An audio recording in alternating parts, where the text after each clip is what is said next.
Hello student, welcome in the biology lecture. तर बघा, आतापर्यंत आपण प्रोटीन सिंथेसिसची प्रोसेस कंप्लीट केलेली आहे. त्यानंतर जो ऑपेरॉन कन्सेप्ट आहे, लास्ट लेक्चर मध्ये ऑपेरॉन कन्सेप्ट कंप्लीट केला, लॅक ऑपेरॉन कंप्लीट केलं. आता बघा, आता एकदम असं नवीन टॉपिक तुम्हाला आपल्या चॅप्टर मध्ये सुरू होणार आहे. And the name of that topic is genomics. बघा, कोणतं नाव आहे? जिनोमिक्स. आता हे जिनोमिक्स रिलेटेड आहे कशासोबत? तर हे जिनोमिक्स जेनेटिक सोबत रिलेटेड आहे. जेनेटिक आपल्याला माहितच आहे, आपण सेकंड चॅप्टर मध्ये, थर्ड चॅप्टर मध्ये पाहिलं आहे मेंडेलच्या की what is mean by the genetic. It is a branch of biology which deals with the study of heredity and variation is called as genetic. And who is the father of genetic? Gregor John Mendel is the father of genetic because it set the foundation of genetic. जेनेटिकचं foundation तयार केलेलं आहे म्हणून त्याला म्हणतात father of genetic. So this genomics is the branch of genetic. कशी branch आहे ही? जेनेटिकची branch आहे. आता फर्स्ट ऑफ ऑल आपल्याला जिनोमिक्स म्हणजे काय ते माहिती. जिनोमिक्स पाहायच्या आधी आपल्याला जिनोम पाहावं लागेल की what is mean by genome. The total genetic constitution, the total genetic constitution of an organism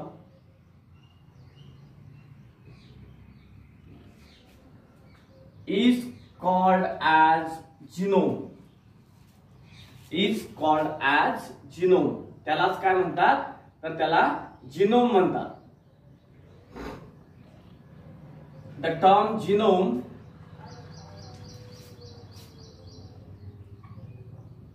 आता ही जी जिनोमची टर्म आहे ही टर्म कोणी कॉइन केली?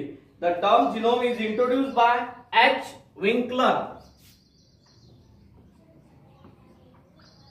Is introduced by H Winkler in 1920. 1920 मध्ये एच विंकलर नावाच्या सायंटिस्टनं ही जी टर्म आहे जिनोमची ही डिस्कवर केलेली आहे. आपण अजूनही जिनोमिक्स पाहिलेलं नाही आहे.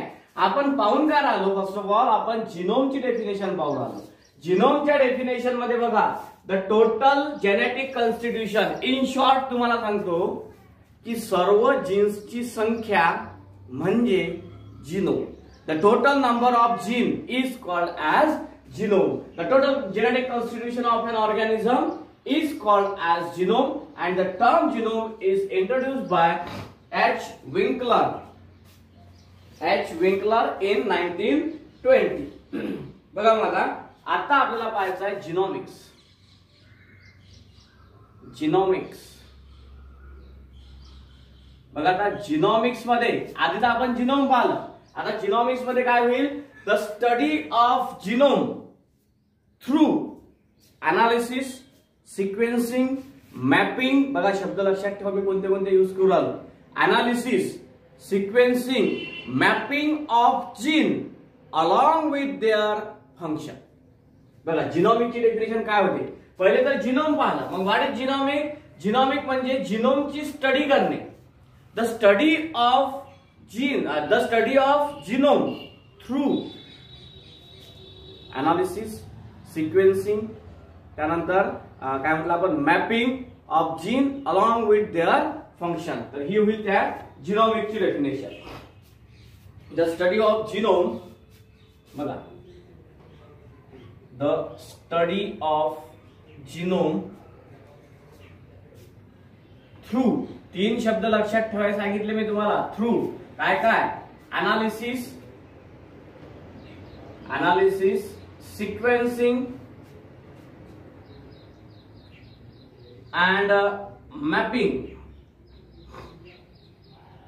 The analysis, sequencing and mapping of gene along with their function.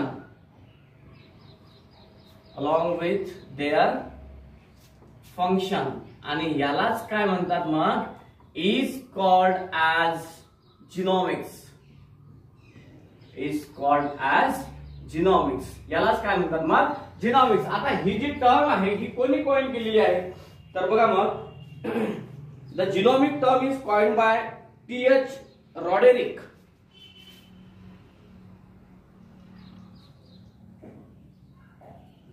The genomic is coined by T.H. Roderick in 1986. कोणी मग तो T.H. रॉडेरिक हा जो सायंटिस्ट आहे त्याने 1986 मध्ये कशाची डेफिनेशन कॉइन केलेली आहे? मग ही जिनोमिक्सची डेफिनेशन कॉइन केलेली आहे. बघा रे पूर्व, आपण जिनोमिक्सची सुरुवात करताना आता आपल्याला माहिती झालं किंवा जिनोमिक म्हणजे काय. तर जिनोमिक म्हणजे काय? मग the study of genome through analysis, sequencing and mapping along with their function is called as genomic. मग आपण द स्टडी ऑफ जिनोम म्हटलं, मग आपल्याला जिनोम तर माहिती पाहिजे. So what is genome? The total genetic constitution of an organism is called as genome. So these are the two definition, genome and genomics. तर बघा आता यानंतर जे आहे यामध्ये याचे फायदे काय काय आपल्याला ते पाहायचं. बघा लक्षात घ्या, ह्या नोट्स मी तुम्हाला आपलं पूर्ण ग्रुप वरती पाठवून देणार. आता आपण इथं ह्या दोन डेफिनेशन्स याच्यामध्ये पाहिल्या, आपण डिटेल मध्ये पाहिल्या. आता बघा मी तुम्हाला काय काय समजून सांगतो. तर द सिक्वेन्सिंग ऑफ, बघा कोणाकोणाची सिक्वेन्सिंग?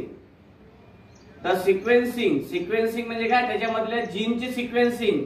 कोणाकोणामधली? ईस्ट, ड्रॉसोफिला, आपल्याला माहितच आहे हे सर्व काय. तर ईस्ट, ड्रॉसोफिला आणि माऊस.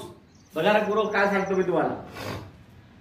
कोणताही एक्सपेरिमेंट जर करायचा जर असेल, समजा आता या कोरोनाच्या काळामध्ये कोरोनाची लस तयार करण्यात आली, मग ही लस डायरेक्टली ह्युमन बिंगला टोचत नसतात, ह्युमन बिंग वरती अप्लाय करत नाही, मग त्याच्यासारखे जीन्स असणाऱ्या प्राण्यामध्ये अप्लाय करतात. मग सर्वात जवळचा आहे तो आहे माऊस किंवा मंकी, यांची आणि आपले जीन मिळते जुळते आहे. मग हे जे जीन सिक्वेन्सिंग आहे कोणाकोणाची, मग त्यामध्ये ईस्ट आलं, ड्रॉसोफिला आलं आणि माऊस आलं. हे कशासाठी यूज करतात? तर it is commonly use for genetic study. कशासाठी यूज करतात मग हे? किंवा it is use for comparative study between human and other. Comparative study साठी यूज करतात. हे कोणाकोणामधलं? तर between human and other organism. Human आणि अदर ऑर्गॅनिझम मधलं जे आहे डीएनए सिक्वेन्सिंग स्टडी करण्यासाठी कोणते कोणते यूज करतात? मग ईस्ट, ड्रॉसोफिला आणि माऊस यांचा वापर केला जाते. मग बघा आता हे जे आहे these organism commonly use in genetic study. कशासाठी यूज करतात? मग हे जे आहे these organisms are used in, कशासाठी? तर used for genetic study in laboratories. कशामध्ये? प्रयोगशाळेमध्ये या प्राण्यांवरती प्रयोग केला जाते. म्हणजे these organisms are used for genetic study करण्यासाठी या ऑर्गॅनिझमचा यूज करतात. आणि कशामध्ये? तर लॅबोरेटरी मध्ये या प्राण्यांचा यूज करतात. बघा मग सम ऍडिशनल जिनोम. आता बघा आणखी काही ऍडिशनल जिनोम आहेत की नाव अडेज. बघा नाव आता आणखी काही ऍडिशनल जिनोम सिक्वेन्सेस आहेत. नाव ऍडिशनल जिनोम सिक्वेन्स यांचा पण यूज होते. ऍडिशनल जिनोम सिक्वेन्सचा पण आता यूज होऊन राहिला. आधी कोणते यूज करत होते? ईस्ट, ड्रॉसोफिला आणि माऊस. तर आता बघा याच्यामध्ये आणखी काय काय आलं? तर microbes, bee, tomato and other crop. बघा काय काय आलं यामध्ये? Microbes, bee, tomato, other crop यांचा पण आता ऍडिशनल जिनोम सिक्वेन्सिंगचा स्टडी होऊन राहिला. Several additional genomes are now strongly considered for sequencing and these include some microbes, त्यानंतर बी, टोमॅटो and other crop. आता हे बघा हे जे जिनोमिक्स आहे, हे जिनोमिक्स दोन टाइप मध्ये स्टडी केलं जाते. Genomics study may be classified into 2 types. बघा पूर्व काय सांगू राहिलो मी तुम्हाला. हे जे जिनॉमिक स्टडी आहे, हे जिनॉमिक स्टडी किती टाइप मध्ये क्लासिफाय करण्यात आली? Genomic study classified into 2 types. Classified into 2 types. किती टाइप मध्ये क्लासिफाइड झालेली आहे? मग ही 2 टाइप्स मध्ये क्लासिफाइड झालेली आहे जिनॉमिक स्टडी. एक म्हणजे स्ट्रक्चरल जिनॉमिक आणि दुसरं म्हणजे फंक्शनल जिनॉमिक. बघा लक्षात घ्या काय सांगू राहिलो मी. आपण जिनॉमिक स्टडी क्लासिफाइड किती टाइप मध्ये झालेली आहे? इथं 2 टाइप मध्ये झालेली आहे. मग ते 2 टाइप कोणते आहेत? तर एक आहे स्ट्रक्चरल जिनॉमिक आणि एक आहे functional genomic. So what happen in the structural genomic? Structural genomic मध्ये स्टडी केला जाते अनालिसिस, देन सिक्वेन्सिंग आणि मॅपिंगचा. आणि या फंक्शनल मध्ये काय होते बघा, पहिले आपण नावं तर लिहून घेऊ की कोणतं कोणतं जिनॉमिक आहे. कोणतं जिनॉमिक्स आहे? मग इथं स्ट्रक्चरल जिनॉमिक्स आणि दुसरं कोणतं आहे? फंक्शनल जिनॉमिक्स. आपण आधी सांगितलं की 2 प्रकारचे टाइप आहेत या जिनॉमिकच्या स्टडी करण्याचे. कोणते कोणते? स्ट्रक्चरल आणि functional. So what happen in the structural and what happen in the functional genomic? The study of mapping, sequencing and analysis. The study of mapping, sequencing and analysis of genome. बघा मी इथे short form मध्ये कसं लिहिलं. The study of mapping, sequencing and analysis of genome is called as structural genomic, and the study of function of genome, जिनोमच्या फंक्शनचं study करण्याच्या जिनॉमिकला म्हणतात फंक्शनल जिनॉमिक. बघा ना नावातच आहे त्याच्या. फंक्शनल जिनॉमिक म्हणजे काय? ज्या जिनॉमिक्स मध्ये जिनोमच्या फंक्शनचा स्टडी केला जाते त्याला म्हणतात फंक्शनल जिनॉमिक. आणि ज्या जिनॉमिक मध्ये जिनोमच्या स्ट्रक्चरचा स्टडी केला जाते, जसं की मॅपिंग, सिक्वेन्सिंग आणि अनालिसिसचा स्टडी केला जाते, त्याला म्हणतात structural genomic. So these are the 2 types of genomic study, that is structural genomic and functional genomics. Now बघा आता जो इम्पॉर्टंट क्वेश्चन आहे की जो एक्झाम मध्ये नेहमी विचारला जाते किंवा जास्तीत जास्त चान्सेस आहेत, तो आहे ऍप्लिकेशन ऑफ जिनॉमिक्स. कोणता आहे? Applications of genomics. आता आपण हे जिनॉमिक्स पाहून राहिलो, पण याचे फायदे काय आहेत? बघा खूप प्रमाणात याचे फायदे आहेत. मग मेडिसिन मध्ये असो, बायोटेक्नॉलॉजी मध्ये असो, ऍग्रीकल्चर मध्ये असो किंवा फॉरेन्सिक सायन्स मध्ये असो, या सर्वांमध्ये जिनॉमिक्सचा उपयोग होते. बघा कशा प्रकारे होते ते आपल्याला 1 by 1 पाहायचं आहे. पण एक शॉर्ट फॉर्म मध्ये तुमच्या समोर लक्षात घ्या किंवा जिनॉमिक्स कुठे कुठे युज होते. एक तर म्हणजे ऍग्रीकल्चर फील्ड मध्ये, ठीक आहे. दुसरं म्हणजे मेडिकल फील्ड मध्ये, बायोटेक्नॉलॉजी मध्ये, फॉरेन्सिक सायन्स मध्ये, या सर्व फील्ड मध्ये काय होते? जिनॉमिकचा यूज होते. मग हे जे जिनॉमिकचं नॉलेज जे अक्वायर केलेलं आहे रिसर्चरने, आता बघा जिनॉमिकचा स्टडी करता करता रिसर्चर काय करतात? नॉलेज अक्वायर्ड करतात. मग या अक्वायर्ड नॉलेजचा यूज त्यांनी वेगवेगळ्या सेक्टर मध्ये केला. जसं की मी तुम्हाला सांगितलं agriculture, crop science, biotechnology, medicine, या सर्व फॉरेन्सिक सायन्स, या सर्व गोष्टीमध्ये त्या जिनॉमिक्सचा यूज करण्यात आला. बघा मग ऍप्लिकेशन मध्ये सुरुवात कशी आहे? Structural and functional genomics are used for different purposes in the improvement of crop plant, human health and livestock. बघा कशाची इम्प्रुव्हमेंट करण्यासाठी? Improvement of crop plants, improvement of crop plants, human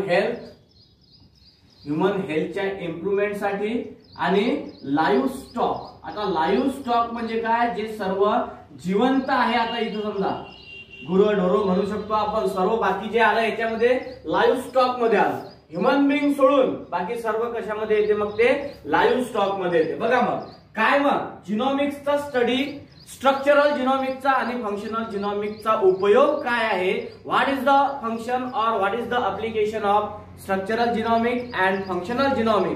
Structural genomic and functional genomic is very important for improvement of crop plants, human health and livestock. आता crop plants म्हणजे काय? जे आपण शेतीमध्ये पेरत असतो त्यांना म्हणतात क्रॉप प्लांट. ह्युमन हेल्थच्या साठी या जिनॉमिक्सचं चांगल्या प्रकारे ऍप्लिकेशन आहे, आणि लाईव्ह स्टॉक मध्ये सुद्धा. पुढे बघा काय दिलेलं आहे. मग यामध्ये बघा जे जिनोमिक रिसर्चर्सनी जे नॉलेज अक्वायर्ड केलेलं आहे ते वेगवेगळ्या सेक्टरमध्ये यूज केलेलं आहे, जसं की medicine, biotechnology and social science. बघा जे रिसर्चर्स आहे, रिसर्चर्स म्हणजे काय, संशोधक, त्यांनी जे नॉलेज अक्वायर्ड केलेलं आहे, जे नॉलेज अक्वायर्ड केलेलं आहे जिनोमिक्स पासून. अक्वायर्ड करणे म्हणजे काय, त्याच्यापासून ते नॉलेज, त्याला मिळालेलं जे नॉलेज आहे त्या नॉलेजचा यूज त्यांनी वेगवेगळ्या सेक्टर मध्ये केला. वेगवेगळे सेक्टर म्हणजे वेगवेगळ्या प्रकारचे काय म्हणू शकतो आपण, वेगवेगळ्या प्रकारच्या विभागामध्ये त्यांनी यूज केला. फॉर एक्झाम्पल त्याच्यामध्ये आहे मग मेडिसिन, काय काय दिलेलं बघा त्यामध्ये. For example medicine, then biotechnology and social science. Medicine, biotechnology and social science. आता सोशल सायन्स म्हणजे काय, ज्याला मराठी भाषेमध्ये काय म्हणतात, समाजशास्त्र. समाजामध्ये सुद्धा त्यांनी त्याचा यूज केला. कोणी, रिसर्चरनी जे नॉलेज अक्वायर्ड केलं जिनोमिक्स मधून त्या नॉलेजचा यूज त्यांनी कोणत्या कोणत्या सेक्टर मध्ये केला, तर त्यांनी मेडिसिन सेक्टर मध्ये, बायोटेक्नॉलॉजी सेक्टर मध्ये आणि सोशल सायन्स सेक्टर मध्ये त्याचा यूज केलेला आहे. ठीक आहे. तर बघा आता जे मेन आहे, समजा तीन युजेस ऍप्लिकेशन जिनोमिकचे तुमच्या बुक मध्ये दिलेले आहेतच. कोणते कोणते बघा. Genomic is use in agriculture to develop transgenic crop. बघा रे गुरु, जिनोमिकचा यूज कुठं होते, ऍग्रीकल्चर मध्ये. आणि ऍग्रीकल्चर मध्ये कशासाठी, टू डेव्हलप कोणते, ट्रान्सजेनिक क्रॉप्स. ट्रान्सजेनिक क्रॉप म्हणजे काय बघा, जसं तुम्ही आता बीटीचं नाव ऐकलेलं आहे, बीटी कॉटन. तर बीटी कॉटन ही कोणती आहे, ट्रान्सजेनिक क्रॉप आहे. तर हे ट्रान्सजेनिक क्रॉप या जिनोमिकच्या सहाय्याने यूज केलं जाते. It means that the application of genomic in agriculture is to production of transgenic plant, and due to production of transgenic plant the yield of crop is automatically increases. ती जी yield आहे, जी उत्पन्नाची क्षमता आहे, ती उत्पन्नाची क्षमता काय होते, त्यामध्ये वाढते. ओके. तर बघा, crop having more desirable character. Then genetic marker develop in genomics have application in forensic analysis. जे जेनेटिक मार्कर्स तयार करतात, जेनेटिक मार्कर्स जे तयार करतात ते फॉरेन्सिक अनालिसिस साठी महत्वाचे असतात. फॉरेन्सिक अनालिसिस म्हणजे काय, जसं की समजा आता सीआयडी आहे, सीआयडी मधला दया आहे, तर हे फॉरेन्सिक्स वाले जे सीबीआय वाले, सेंट्रल ब्युरो ऑफ इन्व्हेस्टिगेशन वाले जे आहेत, सीबीआय, यांना म्हणतात फॉरेन्सिक सायन्स, की त्यामध्ये गुन्हे जे असतात ते गुन्हेगार जो असते त्याला पकडण्यासाठी जे सायन्स आहे त्याला म्हणतात forensic science. And in that forensic science this genomics is very useful for the production of genetic markers. बघा रे पूर्व, आता कशा कशामध्ये यूज झालेला आहे, फॉरेन्सिक सायन्स मध्ये जेनेटिक मार्कर तयार करण्यासाठी यूज झालेला आहे. ऍग्रीकल्चर मध्ये ट्रान्सजेनिक क्रॉप तयार करण्यासाठी याचा महत्व आहे. आता बघा, genomic can lead to introduce new gene in microbes to produce enzyme. बघा, मायक्रोब्स मध्ये न्यू जीन पण टाकल्या जाते या जिनोमिकच्या साहाय्याने. समजा आता हा न्यू जीन आहे, हा न्यू जीन कशामध्ये इंट्रोड्यूस केला जाते, या मायक्रोब्स मध्ये इंट्रोड्यूस केला जाते. कशामध्ये इंट्रोड्यूस केलं जाते, मायक्रोब्स मध्ये. आणि कशासाठी, for the production of enzymes. बघा आता याच्यामुळे काय तयार काय होते मग, for the production of enzymes, then therapeutic products. बघा काय दिलेलं आपल्याला, for the production of enzyme, then therapeutic protein.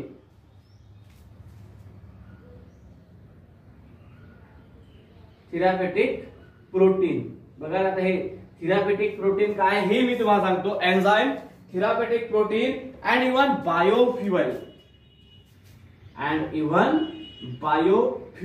Biofuel पण त्यापासून तयार केलं जाते. बघा, नवीन gene, when the new gene is introduced into the microbes, it is very useful for the production of enzymes, therapeutic protein and biofuels. तर therapeutic protein म्हणजे काय, the protein are produced in lab for pharmaceutical use. Therapeutic protein म्हणजे काय, तर proteins lab मध्ये तयार केले जातात आणि त्याचा फार्मास्युटिकल मध्ये यूज होत असते, त्याला म्हणतात थेरॅप्युटिक प्रोटीन. बघा मग हे 3 युजेस कोणते कोणते पाहिले आपण. जिनोमिक्सचे ऍप्लिकेशन ऍग्रीकल्चर मध्ये ट्रान्सजेनिक क्रॉप तयार करण्यासाठी, फॉरेन्सिक अनालिसिस मध्ये जेनेटिक मार्कर्स तयार करण्यासाठी, आणि नवीन जीन मायक्रोब्स मध्ये ऍड केल्यानंतर, इन्सर्ट केल्यानंतर तिथं एन्झाईम तयार होतात, थेरॅप्युटिक प्रोटीन तयार होते आणि तिथं बायोफ्युएल्स पण तयार होतात. So these are all the applications of genomics. म्हणजे आपण जिनोमिक्सची सुरुवात कशी केलेली आहे बघा. जिनोमची डेफिनेशन, जिनोमिक्सची डेफिनेशन, देन जे आपले आणि सिक्वेन्स कोणासोबत मॅच होतात, तर ईस्ट, ड्रोसोफिला, माउस यांचा कंपॅरेटिव्ह स्टडी ह्युमन बिंगचा आणि अदर ऑर्गॅनिझम सोबत केला जाते. त्यानंतर आणखी मग आता बी, टोमॅटो आणि अदर क्रॉपचा यूज केला जाते. जिनोमिक्सचा स्टडी करण्यासाठी 2 जिनोमिक आहे, एक म्हणजे स्ट्रक्चरल आणि एक म्हणजे फंक्शनल जिनोमिक आहे. And these are all the applications of genomics. Okay, तर हा झाला पहिला पार्ट यामधला, तो म्हणजे जिनोमिक्स. आपल्याला आणखी एक पार्ट घ्यायचा, याच्याशीच रिलेटेड आहे, जीन्सिस, म्हणून आपण तो कंटिन्यू घेणार आहे आणि तो म्हणजे ह्युमन जिनोम प्रोजेक्ट. जसे प्रोजेक्ट असतात ना वेगवेगळ्या प्रकारचे, जसं की जिगाव डॅम प्रोजेक्ट, म्हणजे हा एक झाला डॅमचा प्रोजेक्ट, धरण बांधण्याचा प्रोजेक्ट. एखादा आपल्याला 12वी मध्ये तुम्ही गेलेला आहे, जर तुम्हाला प्रॅक्टिकल मध्ये एखादा प्रोजेक्ट मिळते, तर हा जो प्रोजेक्ट आहे या प्रोजेक्टचं नाव काय आहे, मग human genome project. Human genome project पाहण्याच्या आधी आपल्याला जिनोमची डेफिनेशन माहिती पाहिजे. What is mean by genome? The total genetic constitution of an organism is called as genome. पूर्ण जीनची संख्या जी असते ऑर्गॅनिझम मधली त्याला म्हणतात जिनोम. म्हणजे genome is equal to total number of genes. बघा ह्युमन जिनोम प्रोजेक्ट पाहायचा आपल्याला. Human genome project,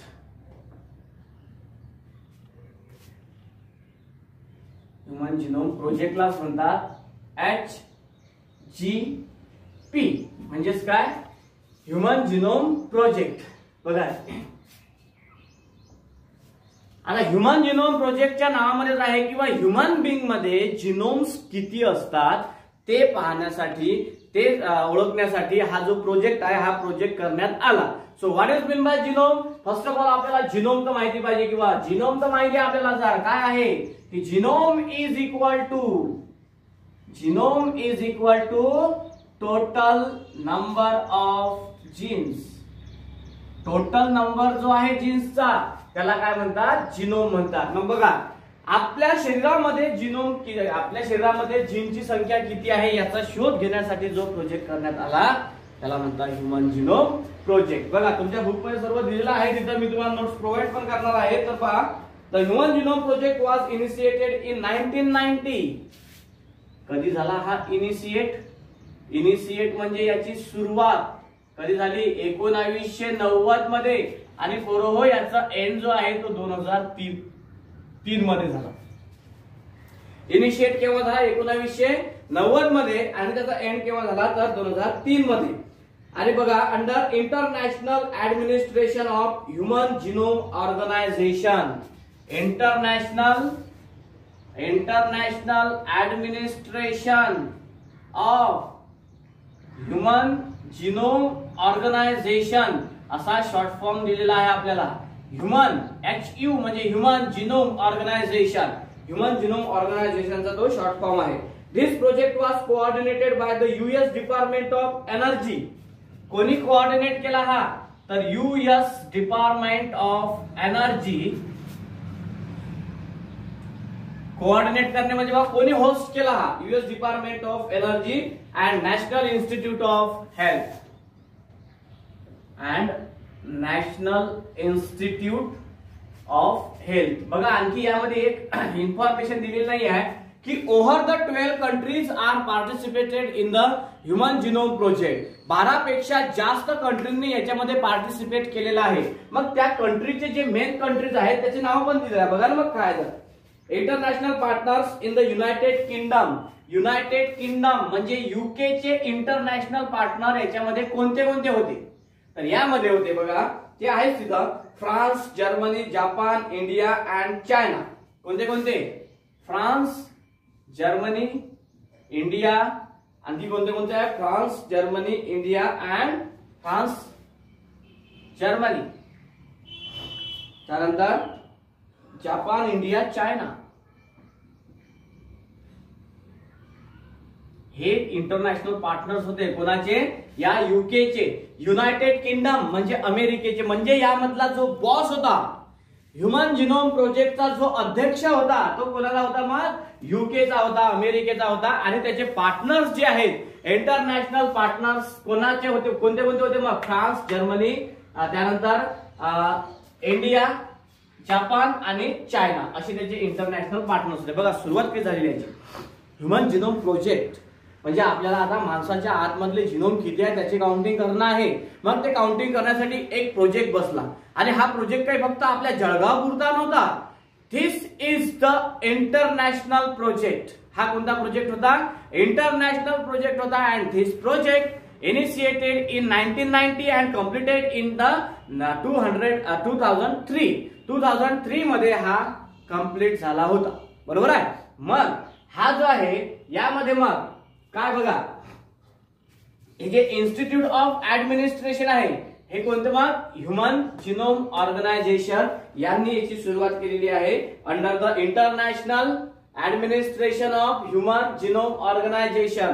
and this project was coordinated by US department of energy and national institute of health. आणि UK सोबत, United Kingdom सोबत ज्या countries होत्या participate, त्याचे international partners France, Germany, Japan, India and China. बघा मग पुढे. Human genome project finally begin in 1990 and was completed in 2003. The Human Genome Project is multinational research. हो, multinational research तर आहेच to determine the genomic structure of human. बघा हे कशासाठी झालं? तर to determine the genomic structure of human. To determine the genomic structure of human. Human being मध्ये या जिनोमचं स्ट्रक्चर कसं असते, या जिनोमचं स्ट्रक्चर, जिनोमचा नंबर कसा असते, त्यासाठी हा सर्व ह्युमन जिनोम प्रोजेक्ट करण्यात आला. मग याचे एम दिलेले आहेत प्रोजेक्टचे. सो एम्स ऑफ प्रोजेक्ट, कोणते कोणते एम्स आहेत? आता कोणताही जर प्रोजेक्ट म्हटला तर त्याचं काहीतरी एक एम असते. जसं की समजा जिगाव डॅमचा प्रोजेक्ट आहे तर त्याचं काय एम आहे? किंवा या आपल्या सभोवतालच्या गावांना चांगल्या प्रकारे भविष्यामध्ये पाणी मिळावं म्हणून तो असा एक प्रोजेक्ट आहे. किंवा आपल्या या वारी हनुमानचं जे पाणी आणलेलं आहे आपल्या नळ योजनेने, तो एक प्रोजेक्ट होता. त्याच्या मागचं एम काय होतं? की सर्वांना चांगलं शुद्ध पाणी मिळाला पाहिजे, थंड पाणी मिळाला पाहिजे. रस्त्यानं बाईकवाले जाणाऱ्यांना कॉक काढून ठेवलेला आहे, त्यांना कोणा घरचं पाणी मागायचं काम नाही, त्यांना पाणी प्यायला भेटलं पाहिजे. हे सर्व त्याच्या मागचे एम आहेत. तसे एम या प्रोजेक्टचे कोणते कोणते आहेत बघा. मग look at one by one. Aim of project, mapping to entire human genome at the level of nucleotide sequences. पहिलं जे एम आहे ते मॅपिंग करणे. पहिलं एम कशाचं होतं ते? की त्या डीएनए सिक्वेन्सेसचं मॅपिंग करणं. To store information collected from project in database. जी इन्फॉर्मेशन, स्टोअर इन्फॉर्मेशन आहे ती स्टोअर इन्फॉर्मेशन डाटाबेस मध्ये स्टोअर ठेवली in the form of database. बघा मी इथं शॉर्टकट मध्ये लिहून आलो, बुक मध्ये आपल्या पूर्ण दिलेलं आहे, मी तुम्हाला त्या नोट्स दिलंच. काय पहिलं? Mapping to entire human genome at the level of nucleotide sequence to store the information collected from project in database. तिसरं, to develop tools and techniques for analysis of the data. To develop काय? Tools and techniques. कशासाठी? तर तो जो data आहे त्या डाटाचं analysis करण्यासाठी. To develop tools and techniques for analysis of data. त्यानंतर transfer of related technologies to the private sector such as industries. बघा ट्रान्सफर करणे, काय वेगवेगळ्या प्रकारच्या technology, transfer of related technology to the private sector, आणि private sector मध्ये काय येतात मग इंडस्ट्रीज येतात. त्यानंतर taking care of legal, ethical and social issue, taking care of legal, त्यानंतर लीगल नंतर काय काय आहे ethical and social, legal, ethical and social issue, taking care of legal, ethical and social. बघा आता लीगल म्हणजे कायदेशीर, त्यानंतर इथिकल म्हणजे नैतिक आणि सोशल म्हणजे सामाजिक. लीगल म्हणजे काय होते कायदेशीर, एथिक म्हणजे नैतिक आणि सोशल म्हणजे काय सामाजिक. तर या सर्व इश्यूची केअर घेणे हे याच्या मागचं एक कारण होतं बघा. So these are all the aims of human genome project. कोणते ध्येय आहेत बघा. पहिले काय आहे की एंटायर डीएनए सिक्वेन्सिंगचं मॅपिंग करणे हे पहिलं एम या प्रोजेक्टचं. दुसरं की जे कलेक्टेड इन्फॉर्मेशन आहे ही स्टोअर इन डाटाबेस मध्ये स्टोअर करणे. देन वेगवेगळ्या प्रकारचे टूल्स अँड टेक्निक्स डेव्हलप करणे हे एक एम आहे याचं. त्यानंतर जो इन्फॉर्मेशन आहे ते ट्रान्सफर करणे कुठं तर वेगवेगळ्या टेक्नॉलॉजीच्या थ्रू ट्रान्सफर करणे through the private sectors like industries and taking care of legal, ethical and social issues. These are all the aims of human genome project. बघा ना, Human Genome Project was closely associated with rapid development of new area in biology, and this is called as bioinformatics. बघा नवीन branch launch झाली मग, आणि त्या ब्रांचचं नाव कोणतं होतं मग बायोलॉजीच्या तर बायो इन्फॉर्मॅटिक्स अशा प्रकारचं त्याचं नाव होतं बायोलॉजी मधल्या नवीन ब्रांच. की ज्या बायो इन्फॉर्मॅटिक्स मुळे काय होत होतं मग हे जे ह्युमन जिनोमचं जे स्ट्रक्चर आहे किंवा नंबर आहे तो नंबर समजत होता. पुढे बघा काय दिलेलं आणखी तर a researcher learn more about the function of gene, protein. हे सर्व त्याच्यामध्ये इम्पॉर्टंट आहे. आणि बघा आता याच्यामध्ये एक मेन आकडा काय दिलेला आहे की 33,000 genes is present in the human being. बघा आता शेवटचा डायरेक्ट रिझल्ट काय आला याच्यामध्ये की due to the human genome project मुळे एक असं लक्षात आलं की नियर अबाउट किती 33,000 जीन्स हे ह्युमन बीइंग मध्ये असतात. किती असतात मग 33,000 जीन्स ह्युमन बीइंग मध्ये असतात. हे या ह्युमन जिनोम प्रोजेक्टच्या सहाय्याने लक्षात आलं. 33,000 म्हणजे नियर अबाउट 3 बिलियन जीन. किती मग 3 billion genes are present in the human being. 3 billion genes. बघा आता काय तर मग या आपल्या चार्ट मध्ये आपल्या पुस्तकामध्ये एक तो चार्ट दिलेला आहे, आणि त्या चार्ट मध्ये पूर्ण ऑर्गॅनिझमचे नावं दिलेले आहे आणि कोणत्या ऑर्गॅनिझम मध्ये किती जीन आहे त्याचा नंबर पण दिलेला आहे. बघा मग कोणते आहे human, Mouse, fruit fly, plant, त्यानंतर राऊंडवर्म, ईस्ट, बॅक्टेरिया. या सर्वांचा तुम्हाला क्रोमोझोम नंबर, त्याचा जीन नंबर आणि त्याच्या बेस पेअर ह्या सर्वांचा चार्ट त्यामध्ये दिलेला आहे. बघा या ह्युमन जिनोम प्रोजेक्टचं एकच एम होतं किंवा त्याच्यामध्ये या जिनोमचं स्ट्रक्चर कसं आहे आणि जिनोमचा नंबर किती आहे ह्युमन बीइंग मधला. यातला महत्वाचा पॉइंट कोणता आहे किंवा एम काय आहे कोणाचे ह्युमन जिनोम प्रोजेक्टचे एम कोणते आहे. त्यानंतर यामध्ये जे ह्युमन मधला जो जीनचा आकडा आहे तो किती आहे तर 33,000 जीन हे ह्युमन बीइंग मध्ये आहेत असं या ह्युमन जिनोम प्रोजेक्टने सांगितलेलं आहे. बरोबर आहे ना. तर बघा आपण आधी जिनोमिक्स आपलं हेडिंग होतं आजच्या लेक्चरचं. बरोबर आहे. मग जिनोमिक्स पाहायच्या आधी आपण जिनोम मध्ये म्हणजे काय ते पाहिलं. The total genetic constitution of an organism is called as genome, and the study of genome through analysis, sequencing and mapping of gene along with their function is called as genomics. आणि या genomics मध्ये ही दोन प्रकारच्या genomic study आहे. एक म्हणजे structural genomic आणि दुसरी म्हणजे फंक्शनल जिनोमिक्स. मग आपण यामध्ये ही पाहिलं होतं की जिनोमिकचा स्टडी हा वेगवेगळ्या सेक्टर मध्ये यूज किंवा कोणत्या कोणत्या मॉडल ऑर्गॅनिझमचा यूज करून, तर त्यामध्ये ईस्ट, त्यानंतर ड्रॉसोफिला आणि माऊस यांचा जीनची संख्या आणि ह्युमन बिंगच्या जीनची संख्या काय असते, जवळपास कंपॅरेटिव्हली सेम असते. मग अशा प्रकारे आपण पुढे पुढे येतील आपण 2 जिनोमिकच्या स्टडी पाहिला, स्ट्रक्चरल आणि फंक्शनल. त्यामधला एक महत्त्वाचा क्वेश्चन तो म्हणजे अप्लिकेशन ऑफ जिनोमिक्स. तर application of genomics, structural genomic आणि फंक्शनल जिनोमिक्स कशा कशामध्ये यूज होते, ऍग्रिकल्चर मध्ये यूज होते टू डेव्हलप ट्रान्जेनिक क्रॉप, त्यानंतर फॉरेन्सिक सायन्स मध्ये होते म्हणजे त्याचा यूज केला जाते तर कशासाठी, for making the genetic marker, आणि नवीन जीन इंट्रोड्यूस केलं जाते मायक्रोज मध्ये for the development of enzyme, therapeutic protein and even biofuel also. These are all the importance or applications of genomic. नंतर मग आपण स्टार्ट केला हा HGP, ह्युमन जिनोम प्रोजेक्ट.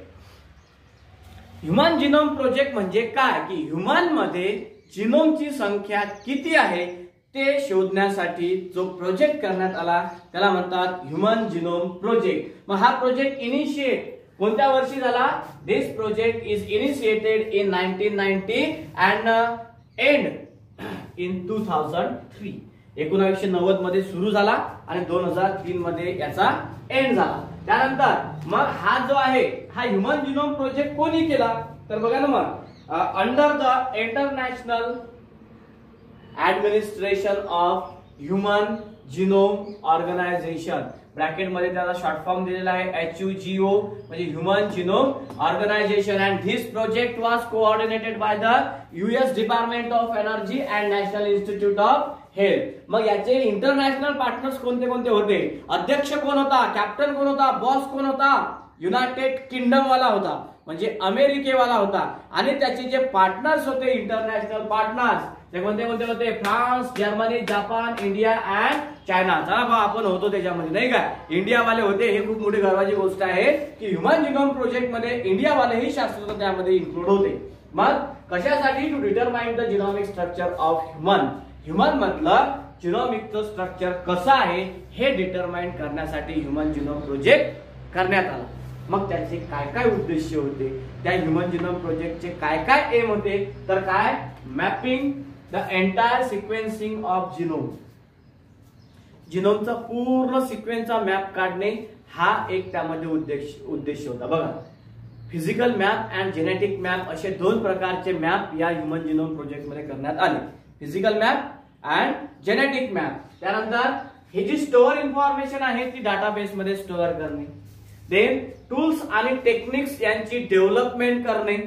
त्यानंतर आणखी एम आहे त्याचं की जे इन्फॉर्मेशन आपल्याला मिळालेली आहे ते ट्रान्सफर करणे वेगवेगळ्या टेक्नॉलॉजीच्या माध्यमातून, आणि कोणाला तर through private sectors in to the private sectors like industries. आणि लास्ट मध्ये taking care of legal, ethical and social science. Legal म्हणजे कायदेशीर, इथिकल म्हणजे नैतिक आणि सोशल म्हणजे सामाजिक. या सर्व गोष्टीचाही त्यांनी टेकिंग केअर घेतली होती. कारण की बघा, वेगवेगळ्या देशाची वेगवेगळी परंपरा असते. आता सर्व देशांत मिळून एक प्रोजेक्ट जर तयार करण्यात जर आला तर त्यांच्या कोणत्या भावनांना दुखवल्या गेलं नाही पाहिजे याची टेकिंग केअर घेतलेली होती. म्हणजेच काय, लिगल हे सर्व कायदेशीर होता हा प्रोजेक्ट, नैतिक, इथिकल त्यांचा जो धर्म असेल, त्यांच्या ज्या भावना असतील, त्यांच्या ज्या श्रद्धा असतील त्याला कोणीच दुखवलं नाही. तर आपलं तर बाबा आपण जर जळगावल्या जळगाव जर अशी जर मीटिंग भरवली तर एकामेकाला टोमणे आपण तेव्हाच मारतो म्हणजे त्यांच्या भावनांना दुखवतो. This is the international project. हा इंटरनॅशनल प्रोजेक्ट होता की ज्यामध्ये वेगवेगळ्या प्रकारच्या देशात मिळून हा प्रोजेक्ट तयार करण्यात आला आणि त्याच्यामध्ये या सर्व गोष्टींची काळजी घेण्यात आली की त्यामध्ये नैतिक, सामाजिक आणि कायदेशीररित्या हा प्रोजेक्ट करण्यात आला. तर हे सर्व या प्रोजेक्टचे एम होते, ध्येय होते. त्यानंतर या प्रोजेक्टमुळे एक नवीन ब्रांच लॉन्च झाली बायोलॉजी मधली आणि ती म्हणजे बायो इन्फॉर्मॅटिक्स, की ज्यामध्ये इन्फॉर्मेशन डाटाबेसच्या स्वरूपामध्ये आपण स्टोअर करू शकतो. आणि या ह्युमन जिनोम प्रोजेक्टचा जो मेन एम होता की to determine the gene number in the human. तर त्यामध्ये जीनचा नंबर डिटरमाइन करण्यात आला आणि किती होता मग तो होता 33,000 जीन एवढे जे आहेत ते ह्युमन बिंग मध्ये प्रेझेंट होते. आणि तो जो चार्ट दिलेला आहे आपल्या बुक मधला तो चार्ट पूर्ण वेगवेगळ्या अॅनिमल्सचा तो काढून घ्यायचा आहे ना. कोणता आहे मग तो त्याच्यामध्ये बघा, comparative genome size in human and other model organism, तो चार्ट काढून घ्यायचा. बरोबर आहे. तर हा जो जिनोमिक्सचा पार्ट आहे आणि HGP चा पार्ट आहे, ह्युमन जिनोम प्रोजेक्टचा, हा मी तुम्हाला नोट्स राईट करून आपल्या ग्रुपवरती मी सेंड करणार आहे. तर अशा प्रकारचे दोन कन्सेप्ट पाहिले आपण आज, जिनोमिक्स आणि human genome project. Okay, so this is the second last part of our long chapter. आपण जवळपास 15 तारखेपासून हा चॅप्टर घेऊन आलो. आजची 5 तारीख, जवळपास आपला 20 दिवस झालेला आहे. आपण हा चॅप्टर 20-21 लेक्चर झालेले आपण हा चॅप्टर घेऊन राहिलो. तर हे सेकंड लास्ट लेक्चर होतं आणि उद्याला या चॅप्टरचं लास्ट लेक्चर राहणार आहे आणि ते म्हणजे DNA finger printing. This is also one of the most important topic, most interesting topic. Okay, so the DNA fingerprinting we will see in the next lecture. Thank you.